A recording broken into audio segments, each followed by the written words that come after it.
All right, let's bring him in now. He's been patient. He's been waiting. Let's talk college football. No Florida Gator talk. Well, there will be some, actually. Keagan Stiefel of Nesson.com. That's my dog. This is something I'm excited to get started with, Trav. Keeks, how we doing, my man?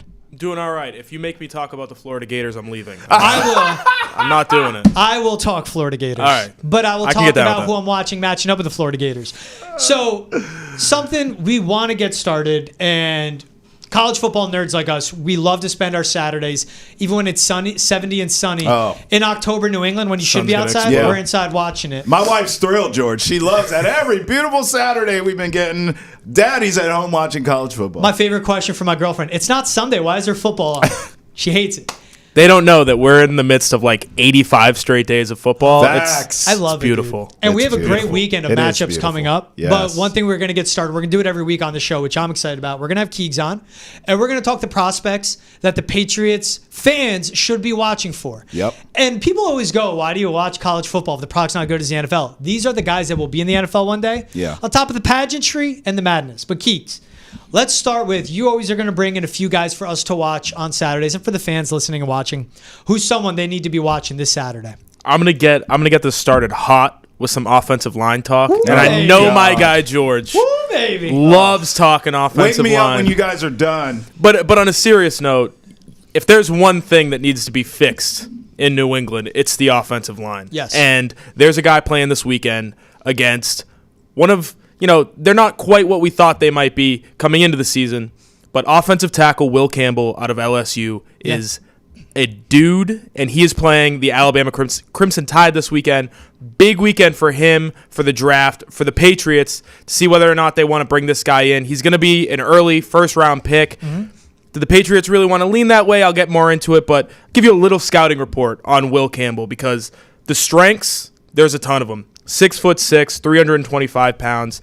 Technically, he might be the best prospect we've seen in a couple of years. He's not the biggest, obviously, but he rarely makes mistakes. Fluid lower half helps him mirror speed rushers. That's scout talk, but he fits the scheme that the Patriots run. Outside zone, if you're running the ball, you want a tackle who's athletic, who can get out in space and make those blocks on cornerbacks, safeties, linebackers, whatever it might be. He can do that, and I think he does that better than anybody else in this class. And then the big thing with Will Campbell, the stuff that everybody touts about him and that they have since he came in as a freshman and started immediately at LSU, which is pretty ridiculous, is the personality. They gave him the number 7 patch, which if you know anything about the Tigers, they give that to the best playmaker from the state of Louisiana. He plays tackle. Yeah, he plays offensive tackle, but he's their best playmaker, and they knew it from the jump. Like I said, he started as a freshman. And if you've seen the video of him after they beat Ole Miss, he had about 80 pass blocking snaps in that game, didn't give up a single pressure. In that video, I can't repeat what he said because we'll get thrown off the air, but this guy's awesome. The personality, the leadership standpoint that he brings to the table, a ton of really great stuff. On the flip side, the weaknesses. Yep. He's got just about every red flag that you worry about when you're bringing an offensive tackle into the NFL in that transition from college football to the NFL. Short arms, his base it's pretty skinny. He doesn't have a great anchor. Can he fit into multiple systems? You don't really know. So this is a guy that if you're going to bring him in the first round, number 3 pick, let's say, number 2 pick, number 1 if you're picking that high, he's a guy where you might have to transition him to guard. And we saw it a couple years ago when the Patriots took a guard in the first round, and it was a Shaq show, as Travis would say. So a lot of strengths, a lot of weaknesses. This is a guy that I'm going to be watching every week moving forward because I think there's a big disparity between where he should be drafted versus where he might actually end up going. I love the sigh from George. That was my favorite part. Because where they are, they need a left tackle immediate. And they're going to do this through the draft, which is a smart general manager move. You get a good left tackle and cost control. And him matching up this weekend with LT Overton, John Marion Latham, those are 2 very good edge rushers, especially Overton. It's Alabama. For Alabama. Exactly. It's Alabama. Alabama edge rusher going to be elite. Right. But he's right in pointing out the short arms. I had Matt Miller on about a month back, and talking about the 2 tackles, that was a red flag on Will Campbell, was his shorter arms. Now, he does have, at this point, this Saturday will be his 38th career start. To be a true freshman starting at LSU, that's great football experience. Yeah. Leverage isn't great. The footwork doesn't exactly cover up that lack of length that he has at his arms. And he does have good hand placement. He is in a pass-heavy offense. There's a good, there's a bads. Trav, the important thing, and Keegan, the important thing, if you're going number 1 overall, you're not picking a guard. You need to pick a tackle. And I think that's the best thing you point out about Will Campbell on that. Yeah, it's a guy that needs to protect Drake May. Right. And one quick thing, just in terms of those red flags that I talked about, it very well could go the other way. It could be the fact that, this guy played in the SEC. He's playing against the Alabamas of the world, the Ole Misses, these top flight edge rushers that are coming out of the draft every year. And I think he has 4 pressures allowed this season through 9 games. Yeah. Like, the guy is absurd. So he very well could just step into the NFL and be a dude right away.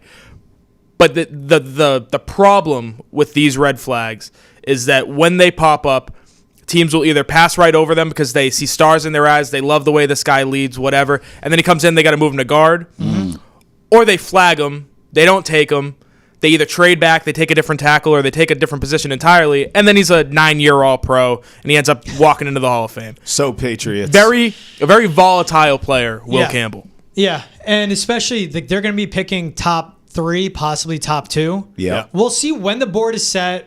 Space is cleared. Everyone has their own first-round draft pick after the trade deadline. It's the first time it's happened in a long time in the NFL. But we'll see after the season what happens with first. If the Patriots want to trade back but stay in the top 10, they need to hit because, again, everything rotates around Drake May. And, Trav, everything you pointed out of you want to see him have a long career, part of that is not just him sliding. Yeah. It's also who's going to be protecting his blind side. Someone else I'm going to say to watch for Saturday, it's Kelvin Banks of Texas. That's right. And similar stature. He's only 6'4", but he has longer arms, and we know Ellie Wolf loves long arms for his offensive tackles. And he's athletic enough with his feet to make up for that lack of size. He could be a good pulling tackle where motion at the snap is very important in today's NFL, especially when you have an athletic quarterback like Drake May. Maybe not New England, but... Maybe not New England, but hey, get a new offensive coordinator in there. Right. Motion at the snap will be important, which are glimpses, and then it goes away. Great fluidity. Again, mirroring edge rushers is important. Just you want to get your guy enough time. You don't have to stop them, but can you keep them from getting to the quarterback in under 2.7 seconds? That's the goal. You point out Will Campbell's production, 307 pass block snaps for Kelvin Banks this season, 1 sack, 3 pressures allowed. Blocking for a Quinn Ewers, who isn't the most athletic, or an Arch Manning, who's very athletic, but he's pass blocking for 2 different types of quarterbacks. And the latter, an Arch, mirrors what a Drake May can be. He's matched up with Florida. Tyreek Saps, George Grum's not great. They're not NFL guys, but they're good pass rushers. Nonetheless, you watch him and just keep your eye for the left tackle for Texas because, in my opinion, he should be the left tackle for the Patriots. Well, let me ask you both this because, I don't participate in this offensive line talk. I defer to you guys. Next episode, when we start breaking down wide receivers, running backs, things of this nature. I sprinkled one in there for you, Trav. But I got one this week. This, from what I'm taking away. Yeah. Is Banks the safer pick and Campbell has a higher ceiling, a little more risk? That's what I'm hearing in both of your breakdowns. I think they have a very similar ceiling. Kelvin Banks has a higher floor. Okay. I would agree with that. And that's what's important. There's the hit rate on offensive tackles is very high. Yeah. But that's the thing with Kelvin Banks, I didn't bring up him being a guard once. If there's even the fact that you could possibly be a guard, that's what would turn me off if I'm the Patriots. Okay. Right. And again, we'll see how the board falls. Like the Saints need offensive linemen. They also need a quarterback. Yeah. The Panthers need a quarterback. They'll be picking up there. Right. The Giants have their offensive line sorted out. They need a quarterback. That's what's important. And how far they trade back, you want to be in the perfect spot if you want to get value. You don't want to be stuck with Will Campbell, in my opinion. Okay. But they both have a high ceiling, and I wouldn't hate either. There's the preference. Kelvin Banks is the guy. And with these two guys specifically, one of the things is it's what you value. Because Will Campbell's going to be a good player. It's just where is he going to play? Is he going to play at left tackle or is he going to have to move into guard? Yeah. But you're going to guarantee yourself a damn good offensive lineman out of him. With Kelvin Banks, there is, you say a higher floor, but that floor could still be Trent Brown, but maybe a little bit smaller. Right. And are you spending the number 3 pick on Trent Brown, but smaller? Because that's kind of what Trent Brown was just a behemoth. And Kelvin Banks isn't that. So what do you value? Do you want make sure you're getting a good player, or do you want to make sure you're getting an offensive tackle and a guy who could be there for the long haul? Yeah, and a guy that I like with Kelvin Banks too, he's good at getting to the second level. He's flexible to get downfield, helps a lot with the run game, and we see how bad the Patriots are in the run game as well. I know we're talking draft right now. Make sure to check out the latest episode of Hold My Banner. Wherever you get your podcast, it's everything Celtics you need.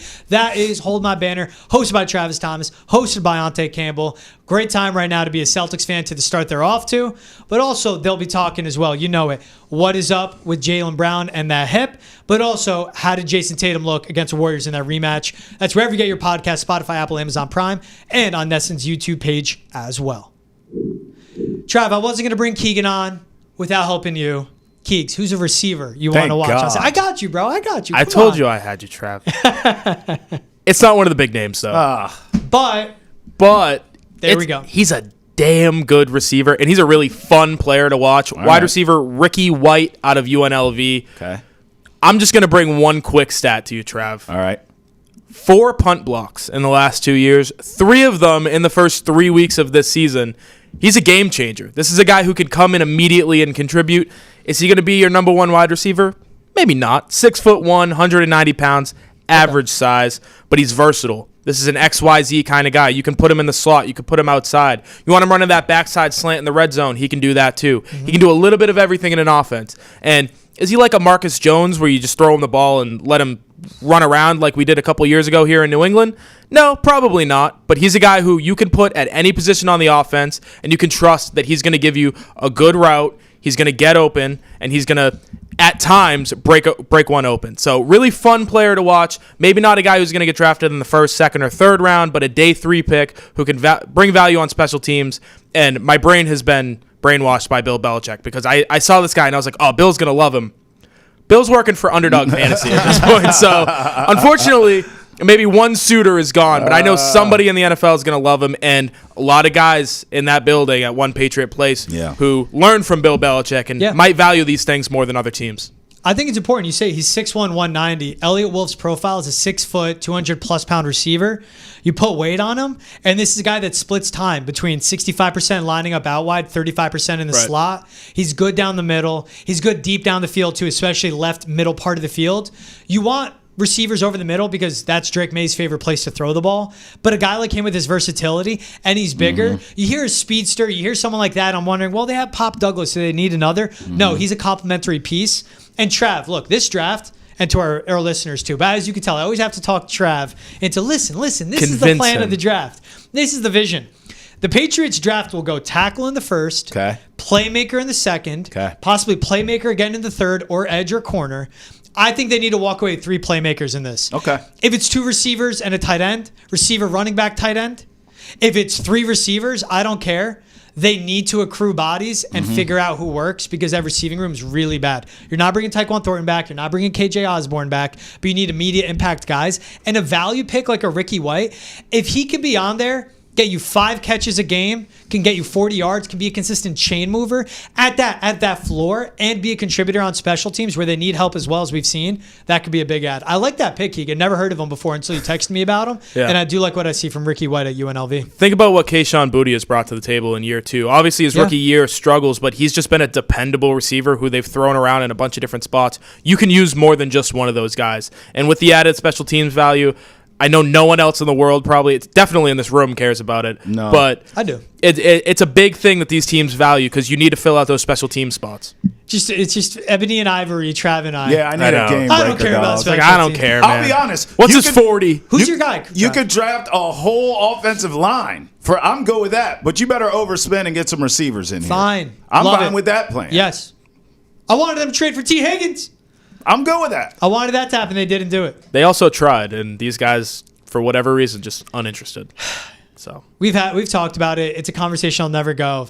They've tried. They tried hard. Brandon Ayuk was using them. Yeah. The Calvin Ridley one, I'm not saying he would have solved everything, but I would have liked to see more pursuit of a true number one in this offense, given this roster. Right. Like a Hollywood Brown. I know he was injured, but he would have helped in development, and maybe that's a guy you keep and extend, and he would have been a good 2, and then everyone falls into place after you could draft a 1 in this draft. Same thing with the Jonah Williams. Yes, you need a left tackle. He would have been a good left tackle. He got injured with Arizona, but you never know what could happen if he's in New England. Trav, I know you're all about Luther Burden at Missouri, bro. I like him. If the Patriots did right in picking past tackle talent, then Luther Burden would be in the discussion. I would give you that. But he's going to go too high, and he's going to be gone by the time they're picking receivers. Pretty much all the guys I like, I think, will be gone. I think Burden will be gone. I like Travis Hunter. If you have a conversation with him and say, are you a wide receiver in the NFL? We're not going to play the game here. Do you want to be a corner or a wide receiver? Yeah. Not to say we can't get you some packages for both, but you're not going to do this full-time nonsense you're doing in Boulder. Yeah. If he says I'm a wide receiver, I buy it. The kid is special. I like him as well. I just want game-breaking wide receivers. That's what Burden is. That's what Travis Hunter is. I like that kid in Oregon, Evan Stewart as well. Not as game breaker as those other two, but great hands, great route runner. You just need guys who can break a game open. That's what the Patriots lack right now, and these are all dudes I'm interested in. If I told you the Patriots could draft Garrett Wilson, like literally just add Garrett Wilson in the offseason, what would you say? Sign me up. That's Travis Hunter if he's a wide receiver. Right. But Sign he's me going to up. go way too high. But I'm with you in that all the way. We'll say, I think this is something that Trav's going to like. One of the things about this offensive tackle class is it might not be high end like we've seen in the past, but it's deep. Right. So you can make the decision that maybe we'll just draft Travis Hunter and we'll figure out the tackle thing in the second round. Sure. It's risky. You've already tried that kind of, and it doesn't look like it's working out too well. Yeah. But He's a Travis game breaker. Hunter, he's the kind of player that you would be willing to risk the number one pick and say, give me a cornerback and a receiver with this one pick, and we'll get the tackle in the second round. Absolutely. Yeah, don't sleep on Josh Simmons out of Ohio State. But that's, again, how does a board fall, what he's projected at? Right. And then that can happen. A Luther Burden, a Travis Hunter, if you are very confident. And this is when I would like to see Ellie Wolf get aggressive.